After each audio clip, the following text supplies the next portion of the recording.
After 18 months time off steroids, he was clear, and he has stayed clear for 8 years. And so that's another thing that really was like, listen, what we were told is like, this is his baseline eczema. And the reason he looks like this is because you stopped using your steroids. Welcome to the Learn Skin podcast with me, Dr. Raja. And me, Dr. Hadar, where we discuss all things skin.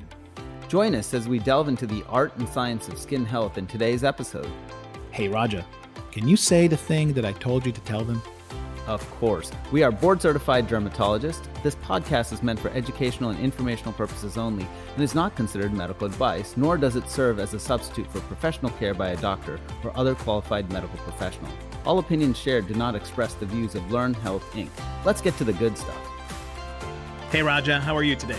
Hey, Hadar. I think we're talking about steroids for you, steroids for me, steroids for everybody, right? Or maybe not for me. But yes, we are talking about steroids, topical steroids, which are key and pivotal to our work as dermatologists. Definitely a great workhorse in the clinic, but definitely there are some important side effects to be aware of.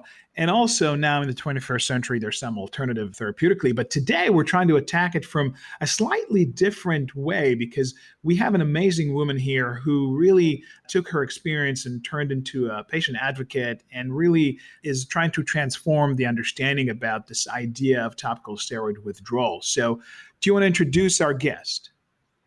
Absolutely, because we're talking to Kathryn Tullos, who's a registered nurse.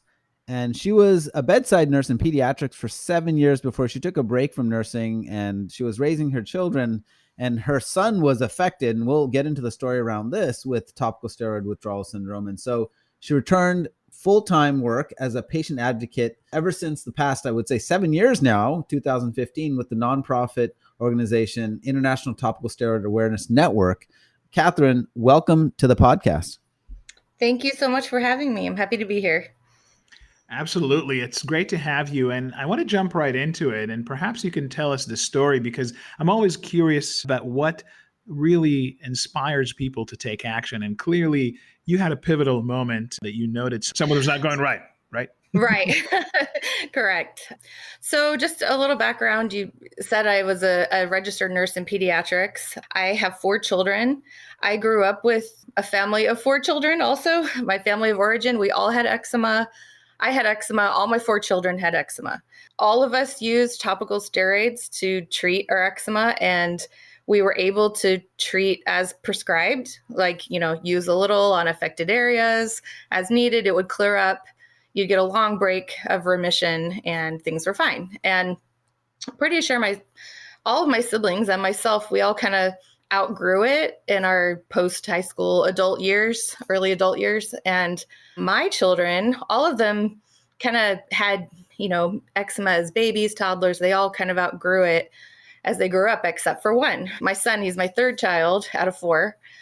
He had eczema like the others. We were using the topical steroids as directed, as I always use them. I had no reason to think anything was amiss, but his eczema just kept on getting worse. It kept getting just progressing. It would spread to new areas. His symptoms just got a lot worse. And so I was just, dutifully treating. And so what his doctors would prescribe is just higher potency. We shifted from a cream to an ointment because it's a little more occlusive. You use under, wet wraps or tight-fitting jammies right out of the bath while their skin is still wet. I mean, the whole drill. But no matter what we did, he just kept getting worse. And soon, when he was, I'd say, age 3, so we started using it about 6 months old. So at age 3, at this point, he's covered almost head to toe. And then it was not, the normal itching, it was burning. So the symptoms spread everywhere and they changed. So it wasn't what we were used to seeing. And with the burning, what really kind of made me pay attention is that the burning was with everything. It was with air. It was with water. It was with lotion, like products that we had used before with no problems. Now it was everything. He's screaming in the bathtub. So I just remember the first time I kind of tried to, Google something, and it was steroid resistance is what it looked like to me. It's like, we're using this, I'm using it perfectly. I'm a nurse myself. why is he getting so much worse? And that's when, there's, at the time, this was 2013, and there were a handful of, of good information, peer-reviewed journals out there about, some of that called it topical steroid addiction, some called it red skin syndrome, and some called it topical steroid withdrawal. Right. And it was just knew this is what he has. And that kind of started me down the rabbit hole. Right. No, absolutely. And definitely we see it in clinic. There's no question. And I wanted to ask you because, you are a nurse, of course, and worked as on the clinical side of things. And definitely having kids, makes you even a better pediatric nurse for sure. And I wanted to ask you, how did you move into advocacy? Because I find that fascinating. We have patients galore. I mean, we're all patients of some doctor at some point, but not all of us transform ourselves into advocate and really take leadership into educating people on a condition that, as you described, is really can be daunting to the parent. Your child is suffering and you're looking all around and most doctors are not even aware of what's going on. So what made you, move into leadership? What made you kind of say, I'm going to take ownership of this? So really it was kind of gradual. I just joined support groups and I was just in there kind of like everybody else. ITSAN was formed in 2012. So it was really new when I jumped in there in 2013. And so our support group at that time, I think there were maybe 400 people, if that. It was pretty small. Now we have 8,000. Wow. So yeah, so it has grown a lot. So it was very tight knit. The community was very tight knit and everybody kind of knew everybody and we were all kind of lost together. And short answer of why I got involved is because I had very little support. I took him to, I'm not kidding, I've counted 14 specialists because I just couldn't trust myself. I didn't want to be like, oh yeah, I Googled something and I know what he has. Okay, goodbye. Like I had to rule everything out. And his symptoms were so severe. He had to see an endocrinologist because he had stopped growing. Wow. He had to see a heart specialist because he had an enlarged heart and a new murmur. We had to see an oncologist even because his lymph nodes were all swollen throughout his entire body. So he really took a hit. Yes. I mean, we saw everyone and everything else was ruled out. Allergist, immunologist, infectious disease, you name it. And so then I was just even more confident. And, taking him to see all these specialists and I'm bringing the research with me, and nobody even wanted to look at it. It's just like, oh, if this was a thing, I would have heard of it, was really the attitude. Right. And it was very, not just irritating, but, like soul crushing because he was so sick and we needed help. Absolutely. And we weren't getting it. So really it was kind of like, what did I need as a mom? And I really wanted to give that to other people, like what I didn't have. So I asked the powers that be at ITSAN. So my brother at the time was like a web producer for Apple. And I also have a degree in communications. And so we approached ITSAN and we said, can we redo your website and, put scholarly research and just make it as credible as possible for people in my position who are going to their doctors maybe it's an emerging diagnosis. So they haven't all heard of this. And I get that. I don't think that they are doing this on purpose or anything of the sort. So that's really what got me started there, was just kind of wanting to write and put up information. Kathryn and Hadar, it's interesting because we use topical steroids so frequently, and it's one of those things where you just assume something that works will just work, but then you forget that when you take it away, what's the next step? And I think, Hadar, this comes up in medicine in general. And this is why we're so squarely in the integrative space. It's that you give something to treat symptoms, and then when you take it away, sometimes you hope the symptoms have receded and they don't come back, but then you get this bouncy ball effect where it's just bouncing back, and it's like it bounces higher sometimes. And it's like, well, are we thinking about other approaches to maintain atopic dermatitis or whatever the dermatitis that's going on? Or are we just solely focusing on this medication? I think that's where the issue comes in, is if you don't have other tools to help people come off of this, you're kind of stuck just bouncing the ball over and over and over again. And the most telling thing to me was in the research, they kind of gave some time frames that, the advice was total cessation of topical steroids because you're kind of in like a rebound nightmare. You're just kind of back and forth. And that's why topical steroid addiction is a term that is used, because soon I wasn't treating his eczema. I was treating what happens when we stop using steroids, right? Because when we stopped using steroids, it was terrible. And so your breaks are smaller and smaller till there's none. You're almost using every day. You're using on his whole body. So it's like, we can't use this because then other side effects pop up. So yeah, for us, after 18 months time off steroids, he was clear, and he has stayed clear for 8 years. And so that's another thing that really was like, listen, what we were told is like, this is his baseline eczema. And the reason he looks like this is because you stopped using your steroids. And it's like, well, we'll see, because Yes.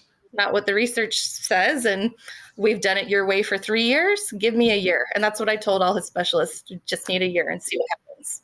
And I think what also is fascinating about your story, Kathy, is not just what Raja said about the treatment, is the other principle that I know I try to communicate to my students and my residents is, as a doctor, two principles. One, you have to listen. The doctor's visit starts with what's going on with your skin, what is the problem you hear, and you really have to listen. And listening meaning that you are willing to accept anything. Now, yeah, sometimes people are crazy, and sometimes people have, psychiatric disorders that are causing us to be frustrated and maybe cynical and skeptical, but we cannot stop listening. We just can't afford to do that as clinicians. And the other thing is the idea that if you treat a diagnosis that you think is the diagnosis, and the patient is not doing better, then you have got to reconsider your options. And it's relatively simple. Either the diagnosis is wrong or the treatment has not been applied correctly, right?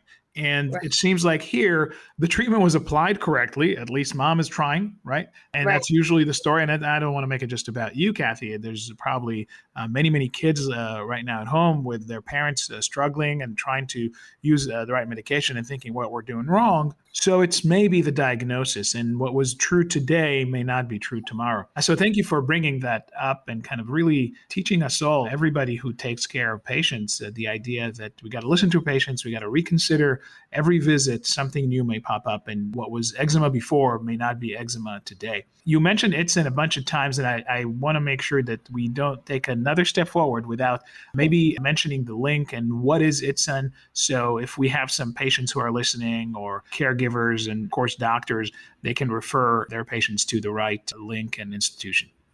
Oh, okay. Thank you for that. So it's ITSAN.org. So ITSAN, and it stands for International Topical Steroid Awareness Network. In the past, it was International Topical Steroid Addiction Network.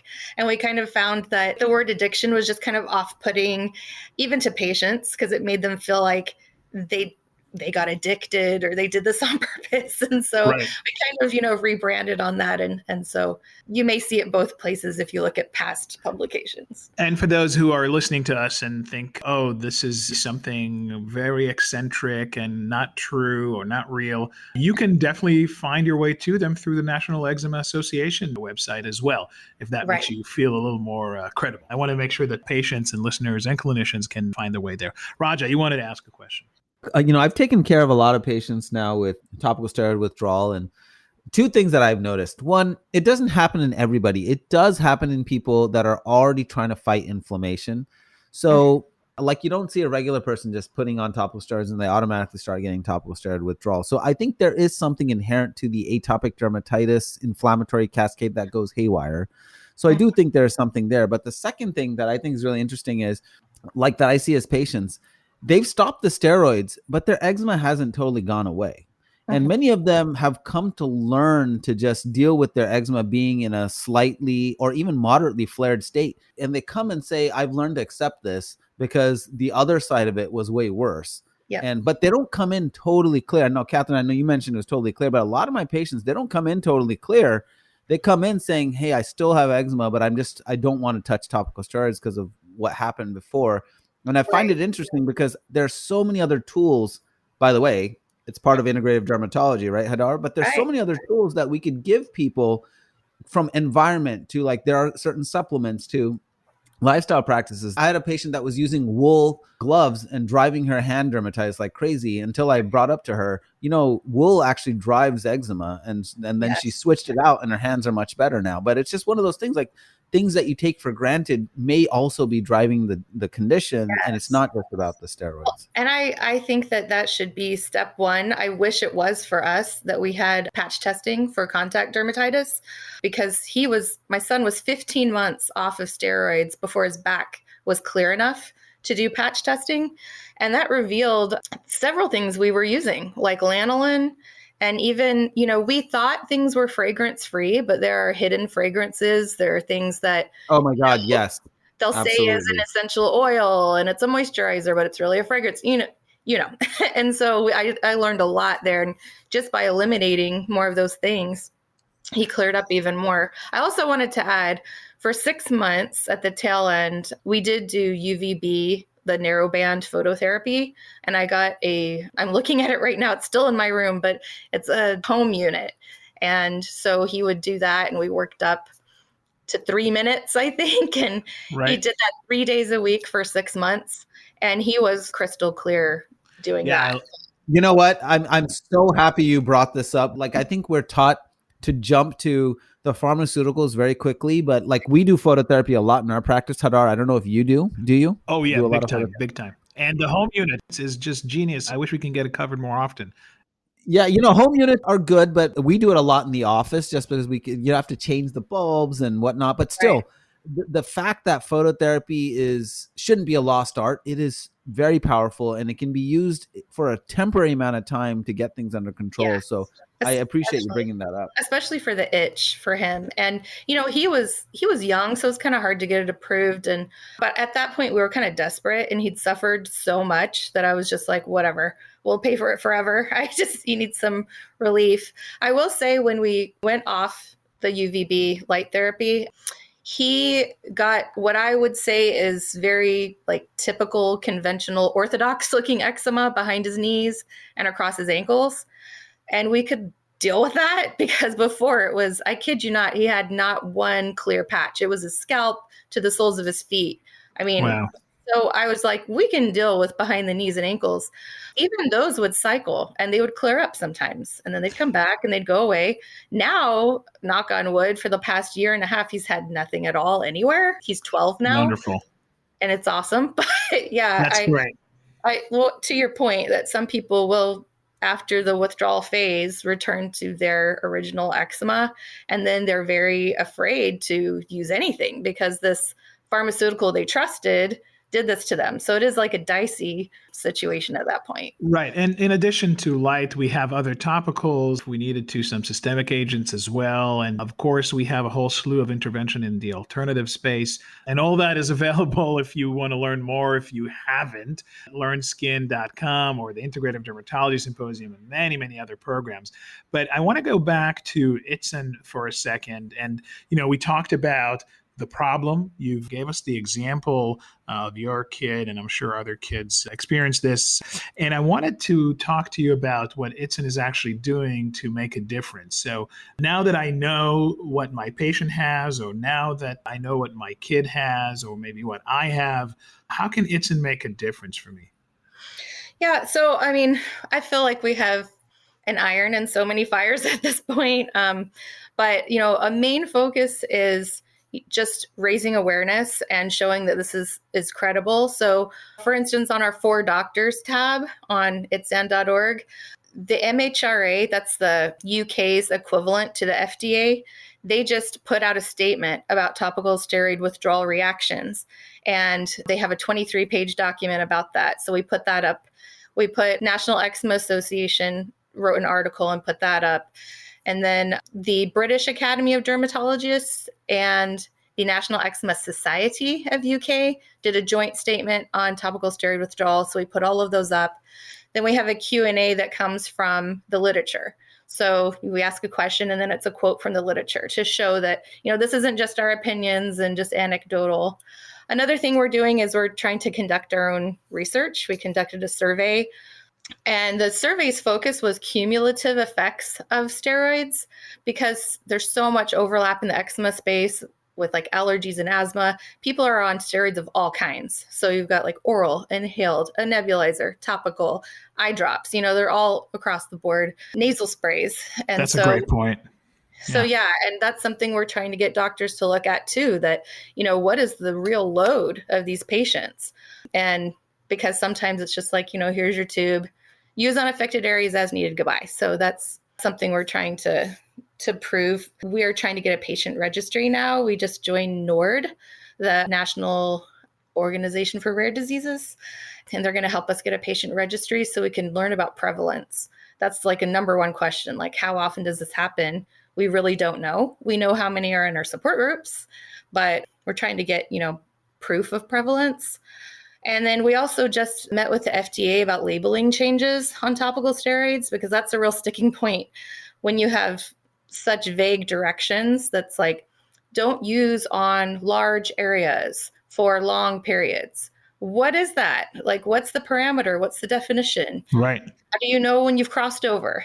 So there's no dose, there's no max dose. And as a pediatric nurse, we had to, calculate dose on age and weight and how many times per day, and this is just kind of loosey-goosey. So that's kind of, it's hard. Right. So we're trying to make changes as well. And then just collaborating with other nonprofits to kind of, get the word out. And that's basically, what we do all day, every day is just. Well, that sounds like a lot to do. And there's always this critical mass point where you get to kind of say, we are here, this is real. And in the beginning, it's really hard to start, but it seems like maybe we got into that critical mass point where things are going to start taking speed and clinicians are going to be aware, patients are going to be aware. One of the diseases I take care of quite often is something called hidradenitis suppurativa, or HS for short. And those patients definitely go through a long time of dealing with a disease that nobody can put a name on. So, just kind of by being in the same room with these people for so many years now, I can kind of get a sense of how difficult it must be to have something going on that you cannot explain, your doctor can't explain, or gives you the wrong explanation, and you go down this path. So thank you so much for all your advocacy in this space. Not just you, of course, the entire organization, and really having a professional, mature adult kind of perspective on this, because a lot of times it's very easy to say, oh, we're going to poo-poo this drug and just get it off the shelf. And it did so much bad to my kids, so it's got to be the devil. And I really appreciate this kind of balanced approach that we should have for any treatment that we do and any food that we eat, and anything can cause anything. And we just got to be aware and try to think for the betterment of our patients and, of course, our families. So thank you so much for your work. Thanks for stopping by and really educating our listeners. I know I learned a lot, and I'm definitely going to check out ITSAN.org. Yes. Thank you so much. I appreciate it. And what you've done is so helpful for our community to raise that awareness. That's what we need the most. So thank you. I appreciate it. Hey, Raja, do you know where the integrative medicine movement started? According to Google, since Google knows everything, Dr. Andrew Weil founded the Center for Integrative Medicine at the University of Arizona in Tucson back in 1994. Why do you ask? Well, you know how we always try to get to the root cause? I think we need to go big for the fifth annual Integrative Dermatology Symposium. How about we do this? Let's meet at the Los Ventana Canyon Resort in Tucson, Arizona. Or you can join virtually from September 30th to October 2nd and hear from the world-renowned experts like Andrew Weil. Exciting. And our theme is connecting mind, body, and spirit to take a more holistic approach to our patient care. What do you say? Absolutely. I mean, where else can you get the latest on diet and dermatology, hypnosis, botanicals, common diseases, aesthetics, and other unique topics in dermatology with practical takeaways to start using in clinic right away? So true. And let's not forget, we've got the new track for estheticians too. I think I'm going to need to call in a sick day or two before the symposium so I can enjoy the waterfall and trails on the resort, stargaze, play a round or two of golf or tennis, relax at the spa, and catch up with colleagues at the evening receptions. Yes, that place is spectacular. You can use our discount code POD25 at checkout for 25% off. That's POD25. go to www.integrativedermatologysymposium.com.